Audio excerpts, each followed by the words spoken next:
Hello दोस्तों, आप सभी को गणतंत्र दिवस की ढेर सारी हार्दिक बधाई एवं शुभकामनाएं। आज हम लोग अपने YouTube चैनल के माध्यम से गणतंत्र दिवस से रिलेटेड कुछ महत्वपूर्ण जो क्वेश्चन है उसको हम लोग देखेंगे। आप बोर्ड पर भी देख रहे हैं कि 26 जनवरी का लगा हुआ है। आइए हम लोग इससे कुछ इंपॉर्टेंट जो भी बात है, कुछ सामान्य जानकारियां हैं उसको हम लोग आज देखते हैं।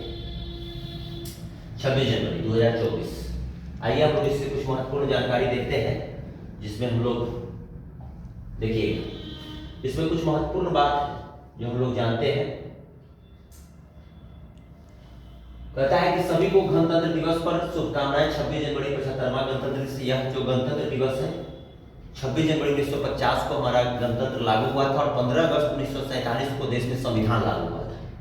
उसके बाद गणतंत्र दिवस मनाया जाने लगा और आज जो गणतंत्र दिवस मनाया गया है वह देश का 75वां गणतंत्र दिवस है। इसमें कहता है बात कि जनता समूह नागरिक व नियंत्रित प्रणाली, जनता समूह नागरिक व नियंत्रित प्रणाली भारत सरकार अधिनियम 1935 को हटाकर भारत का संविधान लागू किया गया। मतलब भारत का जो संविधान लागू किया गया वह भारत सरकार अधिनियम 1935 को हटाकर के लागू किया गया। पंडित भारत लागू किया गया था। पंडित नेहरू द्वारा 26 जनवरी 1930 को पूर्ण स्वराज प्राप्ति की घोषणा किया गया। किसके द्वारा किया गया? तो पंडित नेहरू द्वारा किया गया। 26 जनवरी कब किया गया? 1930 में किया गया। पंडित नेहरू कौन थे? तो पंडित नेहरू भारत के प्रथम प्रधानमंत्री पंडित जवाहरलाल नेहरू थे और भारत के प्रथम उप प्रधानमंत्री कौन थे? तो सरदार वल्लभ भाई पटेल थे, जो प्रांतीय सभा के अध्यक्ष भी थे। अब यहाँ इससे हमारा कुछ इंपॉर्टेंट क्वेश्चन है। जो क्वेश्चन है देखिएगा, कहता है कि संविधान को अंगीकृत कब किया गया? तो संविधान को जो अंगीकृत किया गया वह अंगीकृत किया गया 26 नवंबर हम लोग आंसर इसका देते हुए चलेंगे। 26 नवंबर 1949 को संविधान को अंगीकृत किया गया। संविधान को कब अंगीकृत किया गया? तो 26 नवंबर 1949। संविधान को लागू कब किया गया? तो संविधान को जो लागू किया गया वह 26 जनवरी 1950 को लागू किया गया। 26 जनवरी 1950 को संविधान को क्या किया गया? तो लागू किया गया। अंगीकृत किया गया 26 नवंबर 1949 को। लागू कब किया गया? तो 26 जनवरी 1950 को संविधान को लागू कर दिया गया, जो भी नियम कानून था उसको। संविधान निर्माण, मतलब संविधान निर्माण होने में कितने वर्ष, कितने महीने, कितने दिन लगे? संविधान के निर्माण होने में 2 वर्ष 11 महीना 2 वर्ष 11 महीना और 18 दिन लगे। क्या चीज होने में? संविधान के निर्माण होने में, संविधान निर्माण होने में 2 वर्ष 11 महीना और 18 दिन लगे। प्रारूप समिति के अध्यक्ष कौन थे? प्रारूप समिति के अध्यक्ष थे डॉक्टर भीमराव अंबेडकर। प्रारूप समिति के जो अध्यक्ष थे वो डॉक्टर भीमराव अंबेडकर थे। डॉक्टर भीमराव जो अंबेडकर थे वह प्रारूप समिति के अध्यक्ष थे। प्रारूप समिति के अध्यक्ष कौन थे? भीमराव अंबेडकर। संविधान सभा के अस्थायी अध्यक्ष, यहाँ पर देखिएगा, संविधान सभा के जो अस्थायी अध्यक्ष थे वह सच्चिदानंद सिन्हा थे। संविधान सभा के अस्थायी अध्यक्ष सच्चिदानंद सिन्हा थे। संविधान सभा के अस्थायी अध्यक्ष कौन थे? तो सच्चिदानंद सिन्हा थे। संविधान सभा के अस्थायी अध्यक्ष संविधान सभा के अस्थायी अध्यक्ष थे डॉक्टर राजेंद्र प्रसाद। संविधान सभा के अस्थायी अध्यक्ष कौन थे? तो डॉक्टर राजेंद्र प्रसाद। संविधान सभा के अस्थायी अध्यक्ष कौन थे? राजेंद्र प्रसाद, डॉक्टर राजेंद्र प्रसाद। संविधान सभा के अस्थायी अध्यक्ष कौन थे? डॉक्टर राजेंद्र प्रसाद। और संविधान सभा के अस्थायी अध्यक्ष थे सच्चिदानंद सिन्हा। संविधान सभा के अस्थायी अध्यक्ष थे सच्चिदानंद सिन्हा। संविधान सभा के अस्थायी अध्यक्ष कौन थे? डॉक्टर राजेंद्र प्रसाद। डॉक्टर राजेंद्र प्रसाद हमारे भारत के सर्वप्रथम राष्ट्रपति हुए। डॉक्टर कौन? डॉक्टर राजेंद्र प्रसाद। अभी तक 2 बार रहने वाले व्यक्ति कौन थे? तो वह डॉक्टर राजेंद्र प्रसाद ही है, जो संविधान सभा के अस्थायी अध्यक्ष भी थे और भारत के प्रथम राष्ट्रपति भी थे, जो हमारे बिहार राज्य से ही बिलोंग करते हैं। और संविधान सभा के अस्थायी अध्यक्ष कौन थे? डॉक्टर सच्चिदानंद सिन्हा। संविधान निर्माण में 2 वर्ष 11 महीना और कितना दिन? 18 दिन। प्रारूप समिति के अध्यक्ष कौन थे? डॉक्टर भीमराव अंबेडकर। संविधान लागू होने में लागू कब हुआ? तो 26 जनवरी 1950 को। संविधान अंगीकृत कब किया गया? तो 26 नवंबर 1949 को। इसी तरीका से अगर देगा, प्रांतीय सभा के अध्यक्ष कौन थे? तो प्रांतीय सभा के अध्यक्ष थे सरदार वल्लभ भाई पटेल। इसी तरीका से देगा, संघ संविधान शक्ति समिति के अध्यक्ष कौन थे? तो पंडित जवाहरलाल नेहरू। झंडा समिति के अध्यक्ष कौन थे? तो जेबी कृपलानी। आइए कुछ और हम क्वेश्चन देखते हैं आगे देखिएगा। आगे इसमें लिखा हुआ है आगे देखिएगा, इसको थोड़ा सा बड़ा कर देते हैं, आगे देखिए। आगे है इसमें जो गणतंत्र दिवस पर प्रथम मुख्य अतिथि, गणतंत्र दिवस पर प्रथम मुख्य अतिथि का अगर क्वेश्चन अगर हमारा देता है तो इसमें हो जाएगा सुकर्णो, जो कहां के राष्ट्रपति थे? सुकर्णो, यहां पर सुकर्णो जो कहां के राष्ट्रपति थे? तो सुकर्णो जो थे इंडोनेशिया के राष्ट्रपति है, सुकर्णो। गणतंत्र दिवस पर प्रथम मुख्य अतिथि तो यह हमारा हो जाएगा सुकर्णो, इंडोनेशिया के राष्ट्रपति। गणतंत्र दिवस पर 2023 में मुख्य अतिथि, गणतंत्र दिवस पर 2023 में मुख्य अतिथि यह हमारा हो जाएगा आंसर मिस्र के राष्ट्रपति, मिस्र के कौन था? राष्ट्रपति, मिस्र के राष्ट्रपति अब्दुल फतेह अल सीसी, जो कहां के राष्ट्रपति है? अल सीसी, कहां के राष्ट्रपति? गणतंत्र दिवस पर 2023 में मुख्य अतिथि मिस्र के राष्ट्रपति अब्दुल फतेह अल सीसी। गणतंत्र दिवस पर प्रथम मुख्य अतिथि तो सुकर्णो, कहां के सुकर्णो राष्ट्रपति? तो इंडोनेशिया के राष्ट्रपति। गणतंत्र दिवस पर 2024 में मुख्य अतिथि, यह हमारा ज्यादा इंपॉर्टेंट क्वेश्चन है। तो गणतंत्र दिवस पर 2024 में जो मुख्य अतिथि है वह 2024 में मुख्य अतिथि है फ्रांस के राष्ट्रपति, फ्रांस के राष्ट्रपति इमैनुअल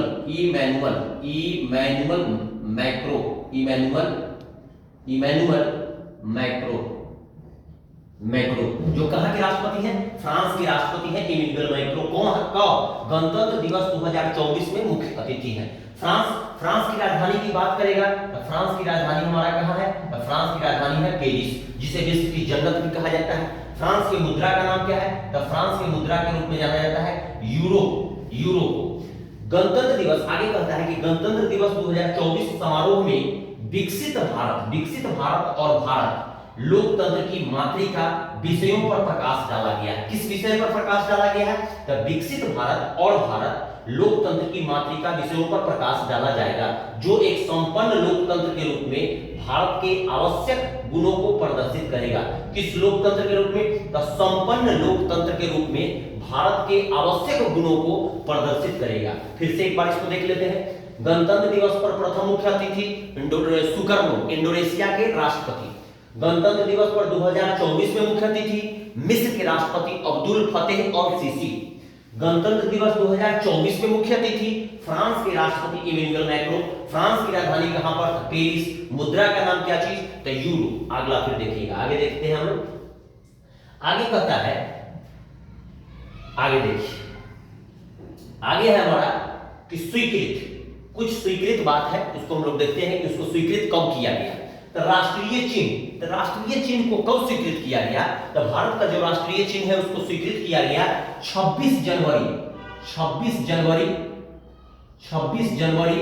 1950 को स्वीकृत किया गया। भारत का जो राष्ट्रीय चिन्ह है उसको कब स्वीकृत किया गया? 26 जनवरी 1950 को। भारत का जो राष्ट्रगान है, राष्ट्रगान जनगण मन, उसके रचयिता थे रविन्द्रनाथ टैगोर को पहले नोबेल दिया गया। नोबेल पुरस्कार की शुरुआत कब हुआ? 1901 में हुआ। पहले कितने क्षेत्रों में दिया जाता था? तो 5 क्षेत्र में दिया जाता था। छठा क्षेत्र कौन जोड़ दिया गया? अर्थशास्त्र को जोड़ दिया गया। तो नोबेल पुरस्कार दिया गया रविन्द्रनाथ टैगोर को। भारत के राष्ट्रगान के भी रचयिता है, जनगण मन के भी, और बांग्लादेश की भी राष्ट्रगान जो है अमर सोनार बांग्ला, उसके भी रचयिता हमारे रविन्द्रनाथ टैगोर जी ही हैं। सवाल कहता है कि राष्ट्रगान को जनगण मन को कब दिया गया? तो राष्ट्रगान जनगण मन को 24 जनवरी राष्ट्रगान जनगण मन को 24 जनवरी 1950 को राष्ट्रगान को कब? तो 24 जनवरी 1950 को। राष्ट्रगीत, भारत का राष्ट्रीय गीत वंदे मातरम है। इसके लेखक है बंकिम चंद्र चटर्जी। इसको भी सर्वप्रथम कलकत्ता अधिवेशन में गाया गया था। वह कलकत्ता अधिवेशन कब हुआ था? 1896 में। उसके अध्यक्ष थे रहीमतुल्लाह सियानी। एक बार क्वेश्चन पूछा कि कांग्रेस के दूसरे मुस्लिम अध्यक्ष कौन थे?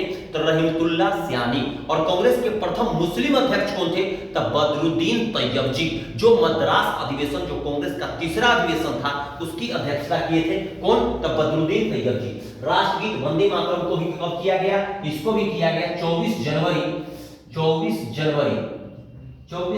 1950 को इसको भी किया गया। आगे है भारत का राष्ट्रीय पक्षी क्या है? तो भारत का राष्ट्रीय पक्षी जो है वो मोर है। मोर को कब दिया गया, स्वीकृत किया गया? तो मोर को किया गया 26 जनवरी, मोर को किया गया 26 जनवरी, मोर को किया गया 26 जनवरी 1963। 26 जनवरी 1963 को भारत का राष्ट्रीय पक्षी क्या है? मोर। और मोर का साइंटिफिक नेम होता है पावो क्रिस्टेटस। भारत का राष्ट्रीय पशु, पशु क्या चीज है? तो भारत का राष्ट्रीय पशु आप लोग जानते भी हैं, भारत का राष्ट्रीय पशु है बाघ। बाघ को स्वीकृत कब किया गया? तो बाघ को किया गया 18 नवंबर 1972 को किया गया। भारत को राष्ट्रीय पशु को स्वीकृत किया गया।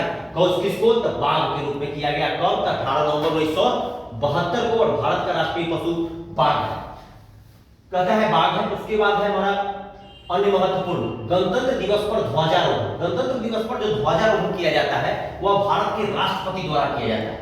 गणतंत्र दिवस पर जो ध्वजारोहण किया जाता है वह भारत के किसके द्वारा किया जाता है? राष्ट्रपति के द्वारा। भारत का भी राष्ट्रपति कौन है? तो द्रौपदी मुर्मू है, आदिवासी पहली महिला राष्ट्रपति है। अगर सीधे पूछता है सवाल में भारत की प्रथम महिला राष्ट्रपति तो प्रतिभा देवी सिंह पाटिल, भारत के प्रथम राष्ट्रपति डॉक्टर राजेंद्र प्रसाद, भारत के प्रथम उपराष्ट्रपति सर्वपल्ली राधाकृष्णन, भारत के दार्शनिक राष्ट्रपति तब सर्वपल्ली राधाकृष्णन, भारत पाकिस्तान युद्ध के समय राष्ट्रपति तब सर्वपल्ली राधाकृष्णन, और शिक्षक दिवस भी मनाया जाता है हम लोग सर्वपल्ली राधाकृष्णन के ही याद में। तो गणतंत्र दिवस पर ध्वजारोहण कौन करते हैं? तो हमारे भारत के जो राष्ट्रपति अभी हैं वही करते हैं। स्वतंत्रता दिवस पर ध्वजारोहण प्रधानमंत्री द्वारा किया जाता है। स्वतंत्रता दिवस पर ध्वजारोहण किसके द्वारा किया जाता है? तो प्रधानमंत्री के द्वारा किया जाता है। भारत के प्रधानमंत्री कौन है? नरेंद्र मोदी। भारत के प्रथम प्रधानमंत्री कौन थी? तो पंडित जवाहरलाल नेहरू थी। भारत के प्रथम महिला प्रधानमंत्री कौन थी? इंदिरा गांधी थी। इंदिरा गांधी प्रधानमंत्री कब बनी? तो 66 में बनी। मृत्यु कब हो गया? 1984 में हुआ। 1984 में ही एनएसजी की स्थापना हुआ। 1984 में ही भारत में पहली बार मेट्रो रेलवे चला। 1984 में ही मिथाइल आइसोसाइनाइड की घटना घटी थी, भोपाल में घटी थी। भोपाल जो कि मध्य प्रदेश की राजधानी है, और मध्य प्रदेश के अभी नए सीएम बने हैं कौन? तो मोहन यादव। अन्य जानकारी में फिर हम लोग आते हैं। अन्य जानकारी में कहता है कि 2024 में झांकी शामिल। तो 2024 में जो झांकी शामिल हुआ वो 26 को केंद्र और राज्य को मिला करके, और अन्य में कहेगा अन्य में 4। 2023 गणतंत्र दिवस सर्वश्रेष्ठ झांकी का अवार्ड किसको दिया गया? तो ये दिया गया उत्तराखंड।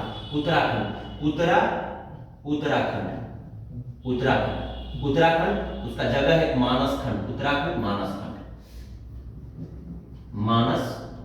खंड। कहता है कि 2023 गणतंत्र दिवस सर्वश्रेष्ठ झांकी उत्तराखंड मानसखंड। उत्तराखंड की राजधानी कहां पर है? तो देहरादून है। उत्तराखंड का भी मुख्यमंत्री कौन है? तो पुष्कर सिंह धामी। बद्रीनाथ, अलकनंदा ये सब कहां पर पड़ता है? तो उत्तराखंड में पड़ता है। अब आइए इसको एक बार रिवीजन कर लेते हैं। भारत का राष्ट्रीय चिन्ह को स्वीकृत किया गया 26 जनवरी 1950 को। राष्ट्रगान जन गण मन को 24 जनवरी 1950 को। राष्ट्रगीत वंदे मातरम को 24 जनवरी 1950 को। राष्ट्रीय पक्षी मोर को 26 जनवरी 1963 को। राष्ट्रीय पशु बाघ को 18 नवंबर 1972 को। अन्य महत्वपूर्ण पॉइंट में गणतंत्र दिवस पर ध्वजारोहण किसके द्वारा? राष्ट्रपति के द्वारा। स्वतंत्रता दिवस पर ध्वजारोहण किसके द्वारा? प्रधानमंत्री के द्वारा। अन्य जानकारी में 2024 में झांकी शामिल 26 जिसमें 4 अन्य था। उसके बाद 2023 गणतंत्र दिवस सर्वश्रेष्ठ झांकी उत्तराखंड को मिला। उसके बाद फिर हम लोग आगे कुछ और टॉपिक पर आते हैं। चलिए देखिएगा,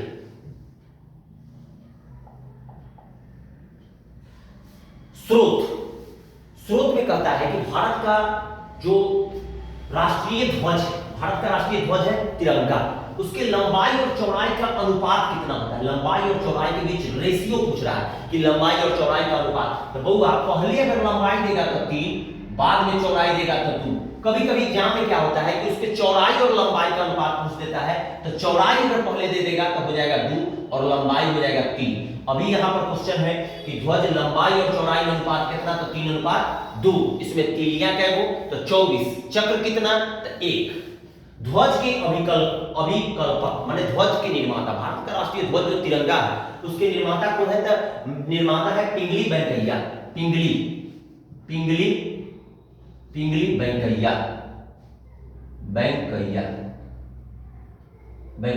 पिंगली वेंकैया।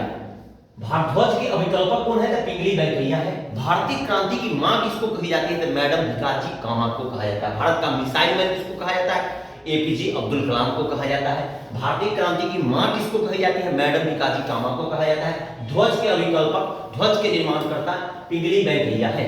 उसके बाद भारत का राष्ट्रीय पुष्प, पुष्प में हमारा हो जाएगा, भारत का राष्ट्रीय पुष्प होता है कमल। कमल का साइंटिफिक नेम होता है नेलंबो न्यूसीफेरा। भारत का राष्ट्रीय मिठाई क्या है? जलेबी। भारत का राष्ट्रीय फल क्या है? तो आम। भारत का राष्ट्रीय पशु क्या है? तो बाघ। भारत का राष्ट्रीय ध्वज क्या है? तो तिरंगा। राष्ट्रीय पुष्प हो जाएगा कमल। कमल का साइंटिफिक नेम होता है नेलंबो न्यूसीफेरा। उसके बाद राष्ट्रीय ध्वज फहराना कौन सा अनुच्छेद में कहता है? यह मौलिक अधिकार है। यह अनुच्छेद 19 के 1 में कहा गया है। यह अनुच्छेद के 19 के कितना में? 19 के 1। और 19 के 1 जो है वो प्रेस की स्वतंत्रता से भी संबंधित है। राष्ट्रीय ध्वज फहराना अनुच्छेद मौलिक अधिकार अनुच्छेद 19 के 1 में। राष्ट्रीय वृक्ष, वृक्ष क्या है? तो राष्ट्रीय वृक्ष हो जाएगा बरगद। राष्ट्रीय वृक्ष क्या है? तो बरगद। भारत की राष्ट्रीय नदी, भारत की राष्ट्रीय नदी, भारत की राष्ट्रीय नदी गंगा को दर्जा दिया गया है, जो भारत की सबसे लंबी नदी है। भारत की सबसे लंबी नदी कौन है? तो गंगा नदी है। विश्व की सबसे लंबी नदी कौन है? तो नील नदी है। विश्व की सबसे चौड़ी नदी कौन है? तो अमेजन नदी है। विश्व की सबसे छोटी नदी कौन है? तो डी नदी है। और गंगा भारत की सबसे लंबी नदी है। और गंगा की सहायक नदी कौन है? तो यमुना नदी है। यमुना कहां से निकलती है? यमुनोत्री से निकलती है। और बिहार का शोक अगर पूछता है एग्जाम में, तो बिहार का शोक किसको कहा जाता है? तो कोसी नदी को कहा जाता है। और गंगा, इसकी लंबाई अगर पूछता है तो लंबाई हो जाएगा 2525 किलोमीटर। हमारी जो लंबी नदी है गंगा, जो भारत की राष्ट्रीय नदी है, उसकी लंबाई कितना है? 2525 किलोमीटर। राष्ट्रीय जलीय जीव, जलीय जीव यहां पर लिखा हुआ है राष्ट्रीय जलीय जीव। तो जलीय जीव होता है होगा डॉल्फिन। राष्ट्रीय जलीय जीव क्या होता है? तो डॉल्फिन होता है, डॉल्फिन। राष्ट्रीय जलीय जीव क्या है? तो डॉल्फिन है, जो 2009 में घोषित किया गया। राष्ट्रीय जलीय जीव को डॉल्फिन के रूप में कब घोषित किया गया? तो 2009 में घोषित किया गया। इसको एक बार रिवाइज कर लेते हैं। भारत के राष्ट्रीय ध्वज लंबाई और चौड़ाई का अनुपात 3:2। अगर चौड़ाई लंबाई पूछेगा तो 2:3। ध्वज के अभिकल्पक कौन? तो मैं पिंगली वेंकैया। राष्ट्रीय पुष्प क्या चीज? तो कमल। राष्ट्रीय ध्वज फहराना अनुच्छेद मौलिक अधिकार अनुच्छेद 19 के 1 में। वृक्ष क्या चीज? बरगद। भारत की राष्ट्रीय नदी गंगा, राष्ट्रीय नदी गंगा, इसका कोई काम नहीं। राष्ट्रीय नदी गंगा जो कितना किलोमीटर है? 2525 किलोमीटर। राष्ट्रीय जलीय जीव क्या चीज है? तो डॉल्फिन। डॉल्फिन 2009 से घोषित है। तो यह जो हमारा जो कुछ महत्वपूर्ण पॉइंट हुआ वो गणतंत्र दिवस के उपलक्ष्य में है। आप लोग इसको देखिएगा, कमेंट कर बताइएगा जब कैसा लगा। फिर हम लोग अगला वीडियो हम लोग लाएंगे। यह हमारा जीके से संबंधित कुछ वीडियो था। हमारे channel turning point Rahul sir को आप लोग सब्सक्राइब करिएगा, शेयर करिएगा। अगर अच्छा लगे तो कमेंट लाइक जरूर करिएगा। धन्यवाद।